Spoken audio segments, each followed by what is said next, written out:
आप सभी लोगों का स्वागत है फिर से एक बार इधर क्रिक जोन में। आशा करता हूँ आप सभी लोग सही सलामत होंगे। तो चलिए शुरू करते हैं आज का वीडियो, जो कि दो मुकाबले थे आज इस समय। अगर देखें तो एक ही घंटे का फासला था, जिसमें से दो मुकाबले खेले जाने वाले थे।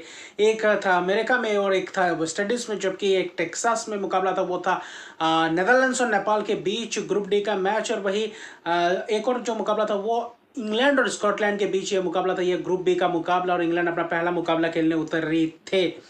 और ख़ासतौर पे ये मुकाबला था बारबाडोस में, जो अच्छा खासा कंडीशंस रहता है। लेकिन यहाँ पे आया बारिश। बारिश ने दोनों ही मुकाबले में खलल डाला, जिसके तहत उससे पहले टॉस हो गया था। स्कॉटलैंड ने टॉस जीत के पहले बल्लेबाजी का मुजाहरा किया। अगर आप देखें तो वहीं पे जो शुरुआत था, बारिश के बाद जो शुरुआत हुई, थोड़ा बहुत डिले हुआ, लेकिन वहाँ पे जो पहले पावर प्ले की बात करें, पावर प्ले में ज़बरदस्त अंदाज में स्कॉटलैंड की बल्लेबाजी दिखाई दी है। माइकल जोन्स और जॉर्ज मंजी, जो एक एक्सपीरियंस बल्लेबाज और उनके साथ एक युवा बल्लेबाज जो आक्रामक रवैया अपना रहे थे। पहले ओवर में मार्कउट के गेंदबाजी अच्छा खासा गया, अच्छा खासा कंडीशंस दिख रहा था। थोड़ी बहुत हवा भी था, थोड़ा बहुत बारिश, क्लाउडी कंडीशंस थे, जिसमें से इंग्लैंड और स्कॉटलैंड के लिए सूटेबल ये कंडीशंस थे, जिसमें से पूरी तरीके से दोनों ही टीम मजे ले रहे थे इस मुकाबले का। लेकिन जो शुरुआत था, जोफ्रा आर्चर ने भी शुरुआत की, अच्छा खासा गेंद डाला, जहाँ पे अच्छा खासा बल्लेबाजी का मुजाहरा देखा। फिर देखे तो चौके भी जरे।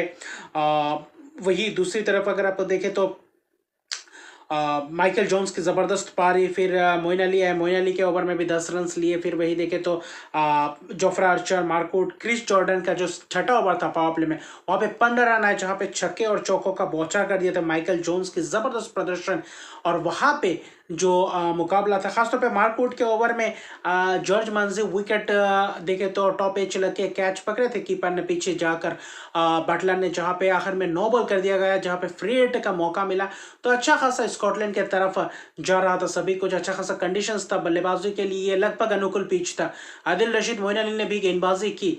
जब 6.2 ओवर हो गए, पावर प्ले में 49 रन बनाए, एक भी विकेट नहीं गंवाया था, जिसमें से उसके बाद देखे तो 6.2 ओवर में 51 रन बनाए। फिर बारिश हुआ, बारिश ने खलल डाला। फिर वही 10 ओवर का मैच कर दिया गया, और वही आखिरी उस ओवर के 4 गेंद बाकी थे, वहाँ पे अच्छा खासा सिंगल्स में खेले। लेकिन आखिरी जो 3 ओवर्स थे, वहाँ पे ज़बरदस्त कमबैक दिखाया मंजी भी और माइकल जोन्स भी, क्योंकि दोनों ही टीमों की बात करें तो स्कॉटलैंड के पास ये फायदा था कि 10 विकेट बाकी थे, 3 ओवर बाकी था, जहाँ पे बाद में डीएलएस के तौर पे अच्छा खासा टारगेट फिर से बना दिया जाएगा। तो इसलिए विकेट भी बचाना है और वही रन्स भी करना है। जब विकेट के हिसाब से डीएलएस का स्कोर वहाँ पे हिसाब होता है, तो इसलिए अच्छा खासा मोइन अली और आदिल रशीद को पूरी तरीके से आरे हाथों लिया। आदिल रशीद भी एग्जीक्यूट नहीं कर पा रहे थे प्लान्स को। जॉर्ज मंजी ने जो रिवर्स में एक छक्के चौके लगाए, बहुत ज़बरदस्त अंदाज में लगे चौके लगाए हालांकि आदिल रशीद को। फिर देखे तो माइकल जोन्स ने आखिरी ओवर में छक्का भी जड़ा, और आखिरी 2-3 ओवर में ज़बरदस्त देखे तो आखिरी ओवर में एक चौका आखिर में लगाया था। आखिरी ओवर में आदिल रशीद ने ज़बरदस्त गेंदबाजी की थी। फिर देखे तो जब बारिश के बाद अच्छा खासा छक्के की बौछार कर रहे थे हर ओवर्स में, और आदिल रशीद के एक ओवर में दो छक्के लगाए थे, 18 रन बनाए थे, जिसमें से माइकल जोन्स और जॉर्ज मांसी की ज़बरदस्त प्रदर्शन, और जॉर्ज मांसी और माइकल जोन्स की ज़बरदस्त पार्टनरशिप भी 10 ओवर में 90 रन बनाए। आखिर में डीएलएस के तौर पर 109 का टारगेट दिया गया, रिवाइज टारगेट, लेकिन आखिर में जाकर मैच पूरी तरीके से रद्द हुआ, क्योंकि बारिश फिर से खलल डाली, जिसमें से तहत समय उपलब्ध नहीं था मैच शुरुआत करने के लिए, और वहाँ पे बहुत डिले हो चुका था मैच, तो इसलिए आखिर में मैच रद्द कर दिया गया। यहाँ पे नतीजा निकला नहीं। 10 ओवर में जो 90 रन बनाए, एक भी विकेट नहीं चटकाया था, जो कि अच्छा खासा शुरुआत। माइकल जोन्स ने 45 रन की ज़बरदस्त पारी, मंजी ने भी 41 रन की ज़बरदस्त पारी। दोनों ही बल्लेबाज एक समान बल्लेबाजी करे, तो दोनों का अंतर भी कुछ नहीं था, दोनों ने ही 4-4 चौके लगाए, दोनों ने ही 2-2 छक्के लगाए। तो ज़बरदस्त स्ट्राइक रेट से भी खेले थे। जो शुरुआत चाहिए था स्कॉटलैंड को पहले मुकाबले में, वो कारनामा करके दिखाया। और वही दूसरी तरफ गेंदबाज उतना खास अच्छा खटा नहीं। मार्कउट की अगर आप छोड़ दे, जोफ्रा आर्चर आखिर में जो थोड़ा बहुत ओवर्स किए, लेकिन मोइन अली, आदिल रशीद, फिर क्रिस जॉर्डन के ओवर में थोड़े बहुत ज़्यादा ही महंगे रहे आखिर के 3 ओवर में, बारिश के बाद खास करके। लेकिन कुल मिलाकर देखें तो पॉइंट आखिर में जाकर शेयर करना पड़ा, एक एक अंक, ये महत्वपूर्ण अंक दोनों ही टीमों को मिले। जो आगे आने वाले जो ग्रुप बी के मैचेस है, वो भी और भी ज़्यादा रोचक बन जाएगा। वहाँ पे ऑस्ट्रेलिया भी है, वहाँ पे नमीबिया, ओमान भी है, तो वहाँ पे एक रोमांचक स्कॉटलैंड अपने आप को इस टूर्नामेंट में बनाए रहने के लिए पूरी तरीके से मौका दे चुकी है। और इंग्लैंड के लिए थोड़ी बहुत दिक्कतें बढ़ जाएंगी अगर ऑस्ट्रेलिया के खिलाफ कुछ वैसा प्रदर्शन नहीं दे पाए। तो अच्छा खासा T20 मुकाबला देखने को, क्योंकि बाकी में भी आप बता नहीं सकते कि बाकी में बारिश खलल डालेगा या नहीं, ये एक अच्छा खासा रहेगा। लेकिन जो दूसरा मुकाबला था नेपाल और नेदरलैंड्स के बीच, जहाँ पे नेदरलैंड्स ने टॉस जीत कर पहले गेंदबाजी का करने का फैसला किया, क्योंकि वहाँ पे बारिश भी था और क्लाउडी कंडीशंस, थोड़ा बहुत ठंड नहीं कहूँगा, वहाँ पे देखे तो थोड़ा बहुत फॉग सा था, जिसमें से शुरुआती में जो इस कंडीशंस का फायदा उठाना चाह रहे थे, क्योंकि अच्छा खासा तेज गेंदबाज टिम प्रिंगल के साथ गए, वही उनके पास देखे तो तेज गेंदबाज लोगन वेन मैकेरन के साथ गए, तो अच्छा खासा विवियन किंग भी थे। लेकिन कुशल भुर्तेल शेख से जो उम्मीदें थी, जो शुरुआत थी, और अच्छा खासा एक और अच्छा बात है कि क्राउड पूरी तरीके से फुल पैक्ड स्टेडियम था। एसोसिएट नेशन के तौर पे नेपाल का जो क्राउड आया, इस नेपाली फैंस ने ये पूरी तरीके से जज्बात दिखाई दिए पूरी तरीके से। क्यों ऐसे एसोसिएट नेशंस में खासतौर पर नेपाल वो इतना आगे है, क्योंकि हर मैचेस में पूरी तरीके से फैंस भरपूर होते हैं। और अमेरिका में ये मैचेस चल रहे हैं, वहाँ पे भी पूरी तरीके से करीब 7-8 हज़ार के कैपेसिटी का ये मैदान है, वहां पे पूरी तरीके से एक भी सीट खाली नहीं था। इससे अगर ज्यादा कैपेसिटी वाले भी होते तो शायद पूरी तरीके से भरे परे होते और अच्छा खासा बैक कर रहे थे अपनी टीम को। लेकिन जो शुरुआत था उतना खास शुरुआत नहीं दे पाए।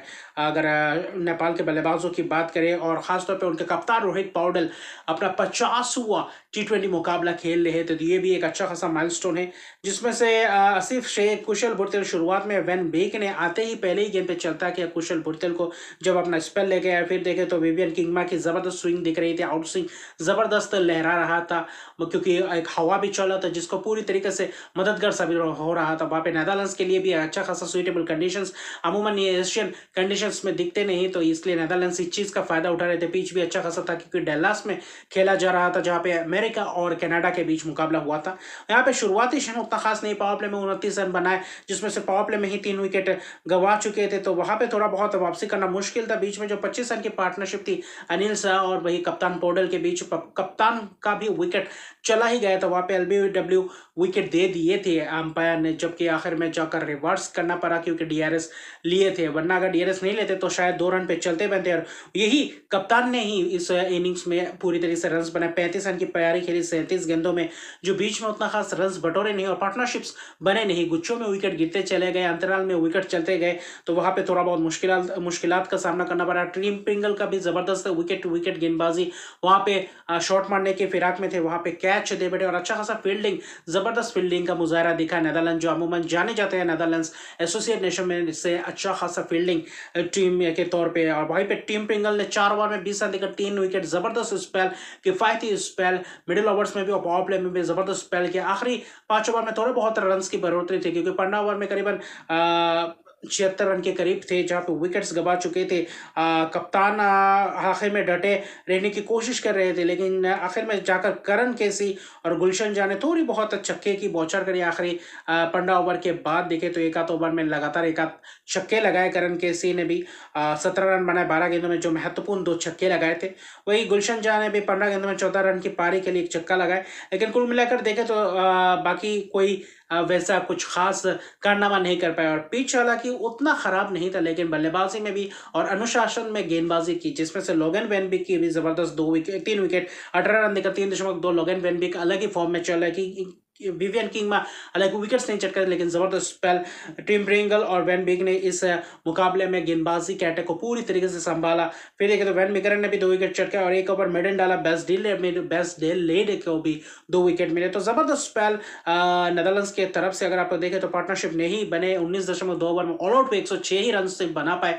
वहां पे था 107 रन की, ऐसा चाहिए था कि शायद ये चीज आसानी से कर पाएंगे, क्योंकि उतना खासा ट्रिकी पिच नहीं था। लेकिन वहां पे शुरुआत में करण केसी और सोमपाल कमी की जबरदस्त गेंदबाजी दिखाई दिया। माइकल लेबिट को चलता किया, टॉप एज लगा, वहां पे कैच और कुछ फील्डिंग छूटे भी, कुछ कैचेस छूटे भी बीच में, जिसके तहत नेपाल अपने आप को मौका नहीं दे पाया। अगर आप देखें तो अच्छा खासा किफायती स्पेल कर रहे थे शुरुआती क्षण में, जिसमें से पूरी तरीके से दबदबा बनाए रखा था 106 रन बनाने के बावजूद भी।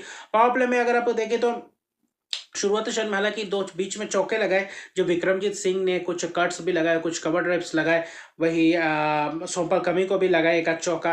पहले दो ओवर में जो एक विकेट चढ़ गया, उसके बाद थोड़ा बहुत धीमा सा कर दिया था, लेकिन विक्रमजीत सिंह ने आकर अच्छा खासा थोड़ा बहुत शुरुआत किया, प्रहार करना शुरू किया था, जिसमें से 22 रन की पारी के लिए 28 गेंदों में आखिर में थोड़ा बहुत, और फिर डिफेंसिव हो गया। पावर प्ले में देखे तो 36 रन ही बनाए एक विकेट के नुकसान में। विक्रमजीत सिंह के साथ मैक्सो डाउट का अच्छा खासा पार्टनरशिप, मैक्सो डाउट दूसरे एंड में पूरी तरीके से पकड़ कर खेल रहे थे। वही मैक्सो डाउट की भी जबरदस्त प्रदर्शन देखना पड़ेगा। आखिर में 68 की पारी लगाया, 54 रन बनाए 48 गेंदों में, जो महत्वपूर्ण ये पारी और ब्रिलियंट ये पारी कहूंगा, क्योंकि चक्के भी लगाए, जिसमें से एंगल ब्रेट हालांकि दुर्भाग्यपूर्ण है, सोमपाल कमी रन आउट कर दिए आखिर में बॉलिंग एंड में, जहाँ पे हाथ पे लगा, गेंद लग के स्टंप पे लगा, वहाँ पे रन आउट हो गए। एडवर्ड्स को भी चलता है कि अविनाश बोरा ने अच्छा खासा medium pace attack wicket keeper को सामने रखकर अच्छा खासा विकेट गेंदबाजी करा, वहां पे फंसते हुए दिखाई दिए थे। जो एंगल ब्रेक्ट और एडवर्ड्स एक ही ओवर में विकेट गया था, वहां पे ऐसा लग रहा था कि शायद यहाँ पे मुकाबला एक दो ओवर के अंदर गया था, वहां पे लग रहा था कि मुकाबला फंस सकता है, वहां पे फंस ही गया था। मैक्सो डाउट का भी कैच आखिर में 5 ओवर में 29 रन, 3 ओवर में रन बॉल के करीब आ चुके थे वहां पे, और पूरी तरीके से मुश्किलात भरा पिच था, क्योंकि 78-79 रन 15 ओवर तक वैसे ही जैसे कि नेपाल का चल रहा था, वही नेदरलैंड्स के उसी तरीके से चल रहा था, लेकिन वहां पे थोड़ा बहुत मुश्किलात कर दिया था सोमपाल कमी, करण केसी, सागर ढाकल का भी जबरदस्त स्पिन ऑप्शन देखा। दीपेंद्र सिंह एरी ने भी एक विकेट चटकाया, जबरदस्त स्पेल।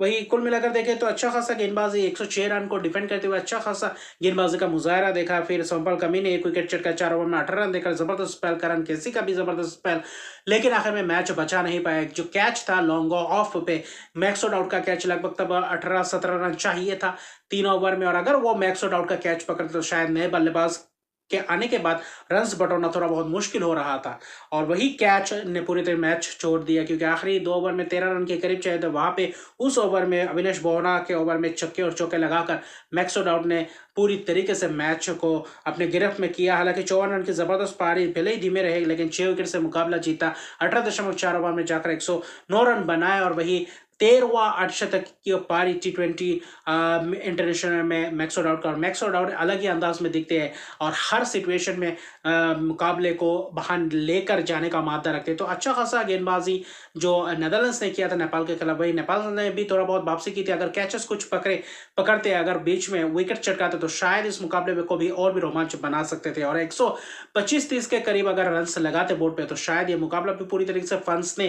का उम्मीद था। और मैक्सो डाउट की जबरदस्त पारी, अहम वक्त पे आया, जिसके कारण नेदरलैंड्स को महत्वपूर्ण 2 अंक मिले। और कुल मिलाकर देखें तो इस 2 मुकाबले में यूरोपियन टीम की हार नहीं हुई। दोनों इंग्लैंड और स्कॉटलैंड में से दोनों ही टीमों को अपना पहला T20 मैच खेल रहे थे, दोनों आमने सामने, वो भी वर्ल्ड कप के मैच में, जिसमें से स्कॉटलैंड को अच्छा शुरुआत मिल गया था, और आखिर में जाकर पॉइंट शेयर करना पड़ा, और ये एक महत्वपूर्ण मैच हो सकता है। ये एक अंक दोनों टीमों को मिले, ये जाकर आखिर में डिसाइडर हो सकता है, जो ये एक अंक मिले। और वही नेदरलैंड्स का जो महत्वपूर्ण 2 अंक इस ग्रुप में भी पूरी तरीके से ओपन ग्रुप है, ग्रुप डी, ये भी रोमांचक रहेगा, क्योंकि हर एक मुकाबला बहुत महत्वपूर्ण होगा, और नेदरलैंड्स अपने आप को अच्छा खासा मौका देने को देखेगा। बाकी मुकाबला जबरदस्त रहा। मिलते हैं अगले वीडियो में, अभी के लिए इतना। मेरे चैनल को सब्सक्राइब नहीं करते, मेरे चैनल को सब्सक्राइब कर दीजिए, लाइक शेयर कमेंट जरूर कीजिए, क्योंकि इंडिया और आयरलैंड के बीच इंडिया का पहला मुकाबला, यानी कि अभी फिलहाल 1:30-2 बज रहे हैं, तो इसके बाद देखें तो खास तौर पे जो प्रीव्यू वीडियो लेकर आऊंगा सुबह, उसके हवाले से इंडिया और आयरलैंड, तो याद रखिएगा यह मैच जबरदस्त। भारत अपना कैंपेन शुरू करेंगे इस मुकाबले से। तो मिलते हैं अगले वीडियो में, तब तक के लिए गुड बाय।